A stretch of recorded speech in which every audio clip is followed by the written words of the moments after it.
Good morning students. कल हमने congruence criteria पढ़े थे। पहला था SAS, जिसमें दो साइड्स और उनके बीच का इंक्लूडेड एंगल दूसरी ट्राइंगल की दो साइड्स और उनके बीच के इंक्लूडेड एंगल के अगर बराबर हो तो triangles are congruent. Then we studied ASA। ASA was दो एंगल्स और उनके बीच की साइड अगर दूसरे ट्राइंगल के दो एंगल्स और उनके बीच के साइड में इक्वल हों अगर respectively, then the triangles are congruent. अब इसी ASA से एक और थ्योरम AAS भी डिराइव कर सकते हैं। देखिए, AAS का मतलब होता है दो एंगल्स और कोई भी साइड, कोई भी दो एंगल्स ले लें और एक साइड। देखिए, फॉर एग्जांपल ABC एक ट्राइंगल है और DEF एक ट्राइंगल है। ये एंगल B E के बराबर, C F के बराबर और ये साइड आपस में बराबर, ये इंक्लूडेड साइड नहीं है। अब देखिए, हम जानते हैं एंगल A क्या होगा। एंगल A होगा 180 में से, क्योंकि ट्राइंगल एंगल सम प्रॉपर्टी से ट्राइंगल के एंगल्स का सम होता है 180, तो 180 में से एंगल B प्लस C को अगर हम माइनस कर दें तो ये हो जाएगा angle A। But B angle is equal to E, तो B की जगह पे E लिख दिया। C angle is equal to F, ये आपको दिया हुआ है तो यहाँ F लिख दिया ना। 180 में से अगर हम E एंड F माइनस करें, पूरे 180 में से E एंड F, तो वी गेट एंगल D। यानी कि ऑटोमेटिकली A और D भी इक्वल होंगे। अगर दो एंगल्स कोई भी ट्राइंगल के दूसरे ट्राइंगल के दो एंगल्स के बराबर हों तो तीसरा एंगल ऑटोमेटिकली इक्वल हो जाएगा। अब इससे देखिए, AS से तो अपने आप फॉलो हो गया, क्योंकि C आपको F के बराबर दिया ही है, ये साइड इसके बराबर दी है और A and D automatically follows है। फॉलोज मीन्स इस गिवन सिचुएशन से A एंड D अपने आप इक्वल हो जाते हैं, तो ये फिर से ASA थ्योरम बन जाएगी। तो अगर आपको क्वेश्चन में AAS करके भी दिया हो तो भी हम ट्राइंगल्स को कॉन्ग्रुएंट बोलेंगे। कौन से ट्राइंगल कॉन्ग्रुएंट होंगे? देखिए, B के ऊपर E आना चाहिए, C के ऊपर F और A के ऊपर D, तो ABC is congruent to DEF। तो this is one more theorem. And now जो ASA कॉन्ग्रुएंस थ्योरम है, इसका प्रूफ है आपके सिलेबस में। I just explain the proof. देखिए, you are given two triangles और जिसके की दो एंगल्स और one included side are equal. अब देखिए, यहाँ पे तीन सिचुएशंस हो सकती हैं। या तो ये AB और DE साइड बराबर हों, ठीक है, या AB साइड DE से बड़ी हो, या AB साइड DE से छोटी हो। तीन ही बात हो सकती है दो लाइन सेगमेंट्स में। इधर AB is equal to DE, AB is less than DE और AB is greater than DE.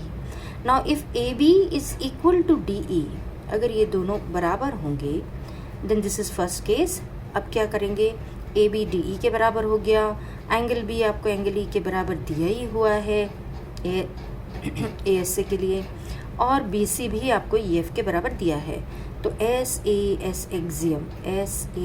Axiom से दोनों ट्राइंगल्स कॉन्ग्रुएंट हो गए। सेकेंड केस, अगर हम मान लेते हैं AB is greater than DE, ये AB DE से बड़ा है, तो let us take some point P such that this BP is equal to DE। DE छोटा है ना AB से, तो DE और BP बराबर है, ठीक है। ये कंस्ट्रक्शन किया हमने और इस P पॉइंट को C से जोड़ दिया। अब देखिए, in triangle PBC and DEF by construction हमने PB और DE को इक्वल किया। एंगल B और E ऑलरेडी इक्वल दिए हुए हैं and BC is equal to EF, ये भी आपको दिया हुआ है। This means triangle PBC is congruent to DEF। अब जब दो ट्राइंगल्स कॉन्ग्रुएंट होते हैं तो CPCT यानी कि corresponding parts of congruent triangles are equal. That means ये angle PCB is equal to this angle F। But आपको तो दिया है कि ये F एंगल किसके बराबर दिया हुआ है आपको, है ना, AC B के बराबर। इसका मतलब this ACB is equal to PCB। अब ACB और PCB इक्वल कब हो सकते हैं? जब ये P और A कोइंसाइड करें, यानी कि AC और PC लाइन ये आपस में कोइंसाइड करेगी, तभी ये दोनों एंगल्स इक्वल हो सकते हैं। ठीक है, this means again triangle ABC is congruent to triangle DEF। Similarly third case में आप क्या लेंगे? DE is greater than AB। उसी तरह से जैसे इसमें कंस्ट्रक्शन किया है, कोई पॉइंट ले लेंगे यहाँ पे और उसको कंस्ट्रक्शन से दिस पॉइंट से Q ले लें, Q is equal to AB। और जैसे आपने सेकेंड पार्ट प्रूव किया है, उसी तरीके से थर्ड पार्ट भी आप प्रूव करेंगे। These are the 3 cases. This theorem is quite important, आपको प्रूफ समझ में आना चाहिए। अगर आपको कहीं डिफ़िकल्टी आए तो then you ask me. Now let us discuss the solved example also. Your given example 3 है, इसके साथ आपको दिया है ये दोनों पैरेलल लाइंस हैं। AB is parallel to line segment CD, O is the mid point of AD। अब देखिए O मिड पॉइंट है तो ये दोनों इक्वल हो गए। अब इन दोनों ट्राइंगल्स को आपको कॉन्ग्रुएंट प्रूफ करना है, तो ये तो हो गया आपका वर्टिकली ऑपोजिट एंगल्स। और क्योंकि ये दोनों लाइंस ऑलरेडी पैरेलल दी हैं, तो ये हो गया आपका ऑल्टरनेट इंटीरियर एंगल्स। अब देखिए